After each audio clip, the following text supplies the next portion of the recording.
Bonjour les belles dames, bienvenue sur ma vlog. J'espère que vous allez très bien. Là, tout ça là, vous allez vloggy. Et là, comme ça, tout le monde tout d'abord dans unboxing. Oui, qui est ngami que ça là unboxing, n'est-ce pas? Dans fond les cartons là, bon, même cadeau au bâtiment de l'ébisso, ils allaient A7 mini massage gamme. C'est notre qui massage gamme où ils a vraiment très bien. Dans fond là, on a scati carton même sur na simanango, c'est comme ça, tout information nyoso et na kati carton même sur que total na kati na moni saki moko boye ebimi nga mona tina ndako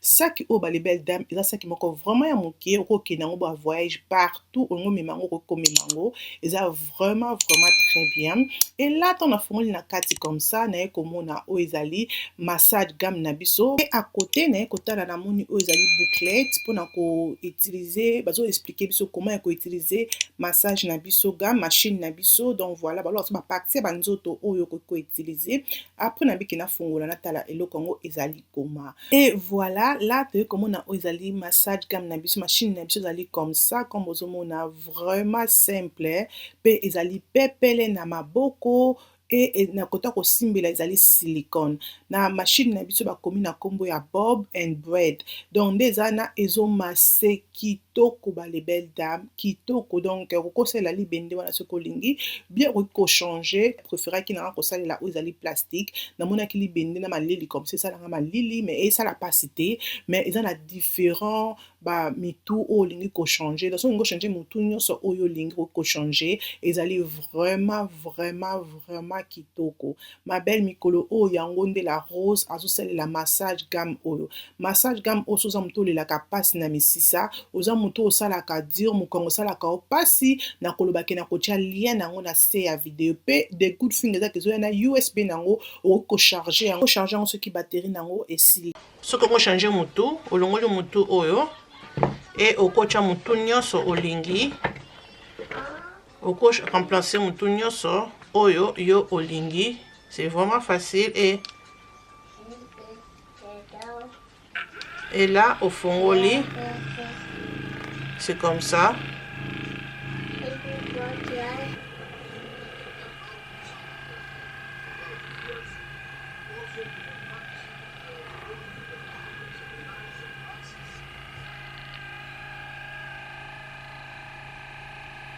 Là, vous pouvez faire cadeau dans la compagnie où il y a stocken, vous pouvez faire cadeau, et dans bloko, il y a colia, bloko à rolamba, je pense. Donc, on a fait on a bino, tout le monde a dengue ezali. Et ça bloko oyo ezali congelé, ok? Donc voilà, la carte box nabiso, ça vient comme ça. Tous en a oyo ezali bouclette nabiso comme ça. Ba jeune garçon oyo mutu, bazo sala ba sauce nabiso pour na faciliter biso ba parents. Na kolamba, na kosala oyo ezali ba pizza, na kosala oyo ezali spaghetti. Donc voilà, o bachi wana bread, o bachi comme ça, comme bozomona. Et là, bachi biso spaghetti, comme bozomona, bazo biso pe que comment ko kukango. Eza quand même bloc belé, de bozomona. Eza vraiment bloc belé que oyo ko kosala. Donc voilà, oh les bouclettes na mutu o alinga kolamba atanga na bouclette à copier. Donc voilà, c'est comme ça. Et là, on s'appelle on même nous peut mettre la caméra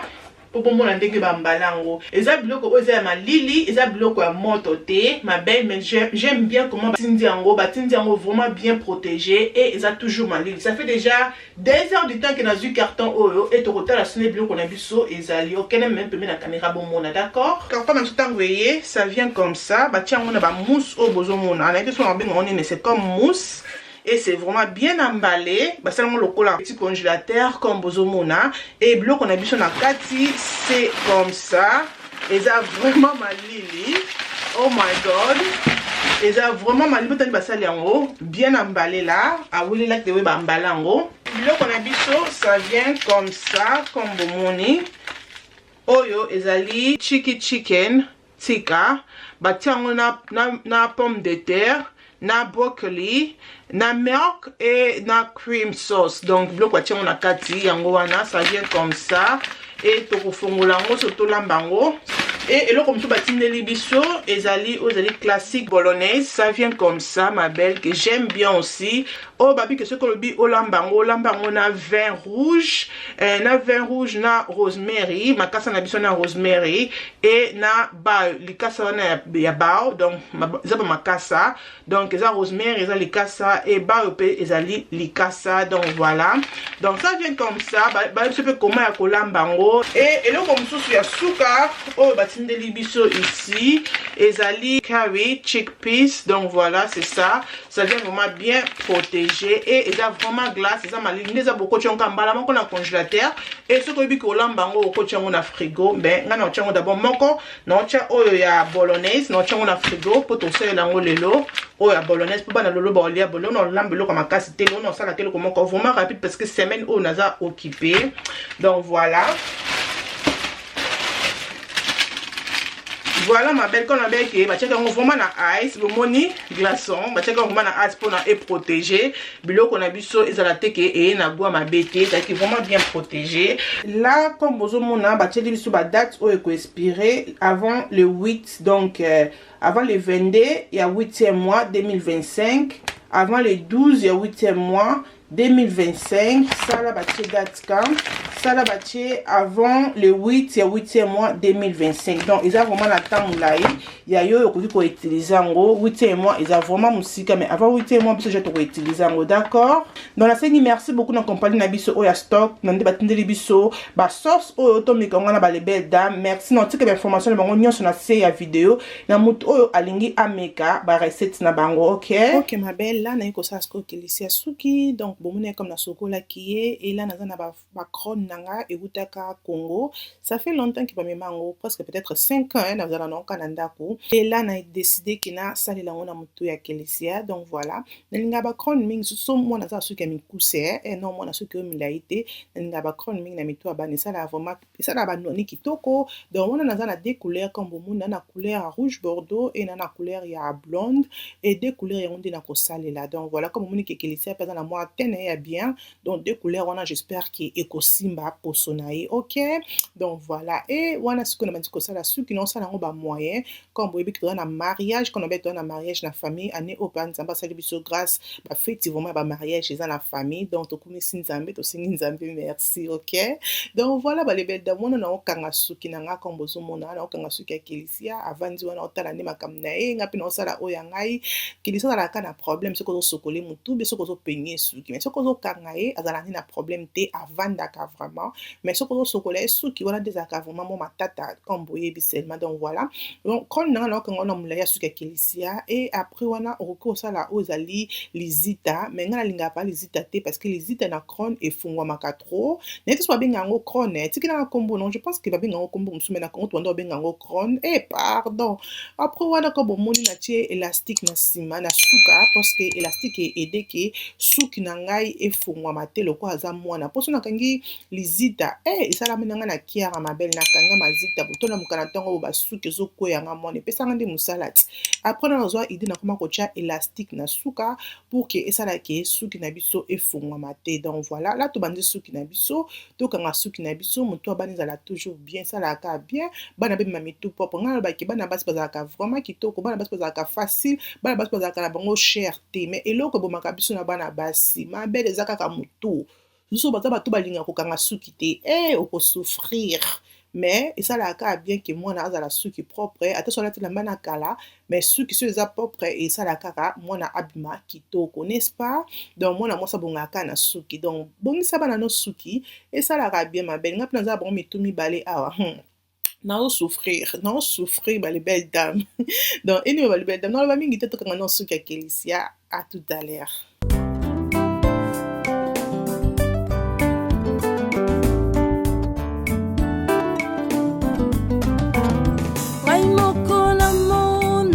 Ngai moko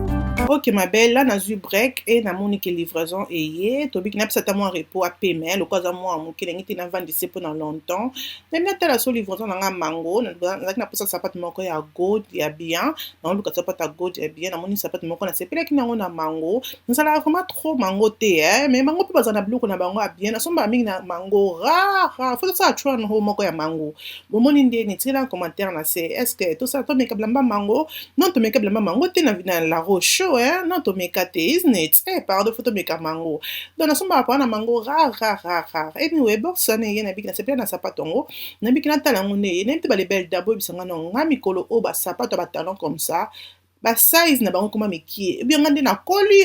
ebi basize na bango ekomi mikie pardon nasepeli na couleur nango ezalaki vraiment couleur ya kitoko e nasepeli na talon nango ezalaki bien nabi nameka wana makolo totala nango ndenge eza wow ebwaki nga misapi ya makolo aozalaka c'est joli j'aime bien mais fona kende na taille ya monene oyo nazwi ezali taille 7 mais taille 7 ezanga trop serré nayebiki fona kende peut-être na taille 8 po taille 8 ekozala à l'aise mais sunu te que j'aime bien design nango couleur nango efandisi nga vraiment bien na makolo mais seulement eza trop serré na kotambola nango bien te boyebiki nga naza mwa kobota oyo mabele laisse tomber anyway nazongeli suki balebele dame nabiki tozongela suki tobanda kotanga encore po suki oyo ezwaki biso vraiment temps kotelema na kopemaka oyo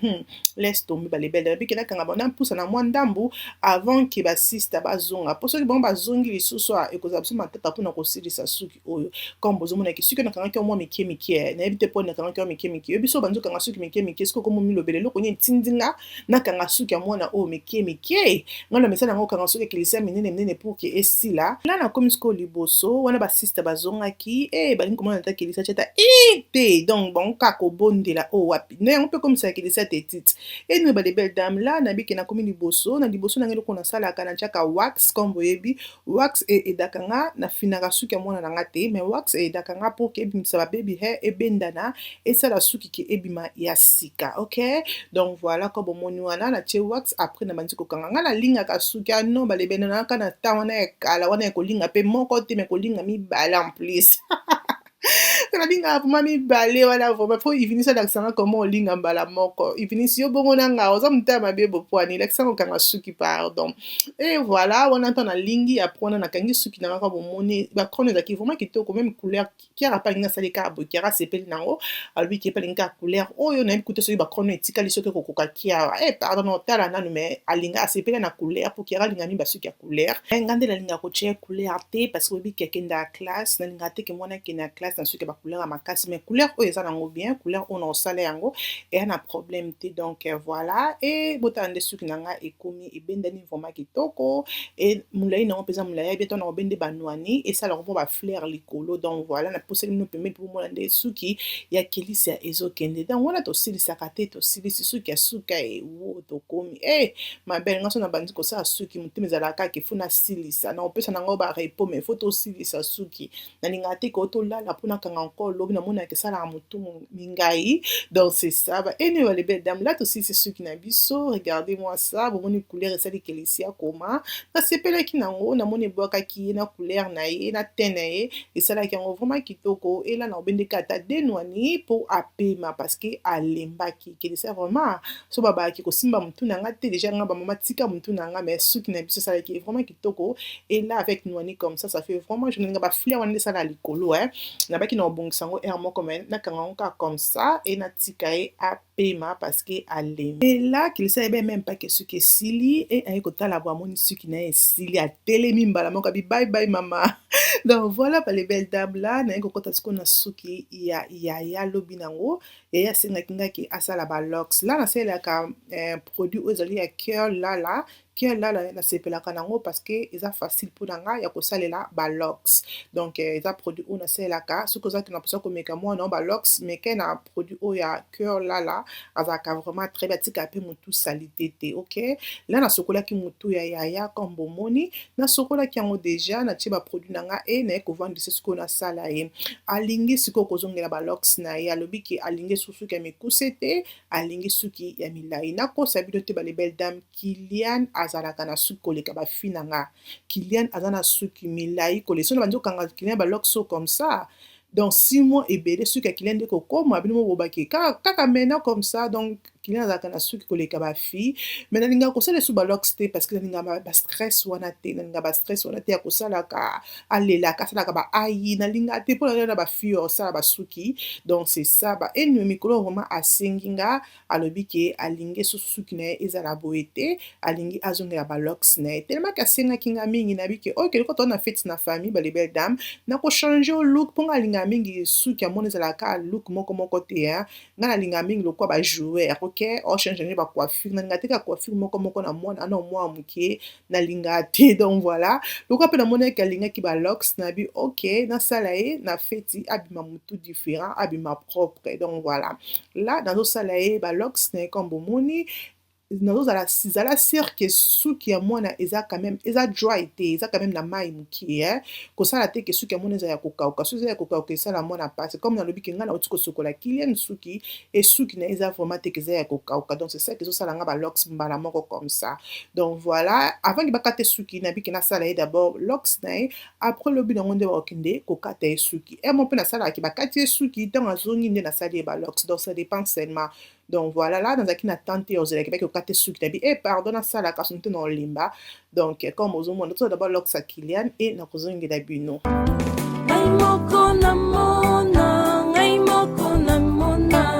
ngai moko namona makambo Yesu asalelanga ngai moko nayebi ngai moko nayebi makambo Yesu asalelanga nazozela te Yesu bato bayebisanga nga moko nayebi makambo Yesu asalelanga nazozela te Yawe bato bayebisanga nga moko nayebi. Voilà ma belle là nasilisi kosala balox na nga eloko na kosala nazochese yango nazokausa yango mais soki oza mpe na casque okokokotisa na casque mpo kauka mais ngai aza na casque te donc voilà wana okausa yango sema na chez-soi comme bomoni donc nde nasali yango boye ekovandaka ata mpona 3 semaines avant ke ebeba vraiment evandaka mpona 3 semaines mais esalaka joli ekoli oza deuxième fois ke nasala elox namoni ke suki na ye vraiment ekoli voilà bale belle dame tokomi na suka ya vlog na biso merci beaucoup nde bozalaki wana na ebandeli jusqu'à la fin j'espère que vlog oyo esepelisi yo kobosana te koaime kozala abonné kosala nga bien makasi bisous bye.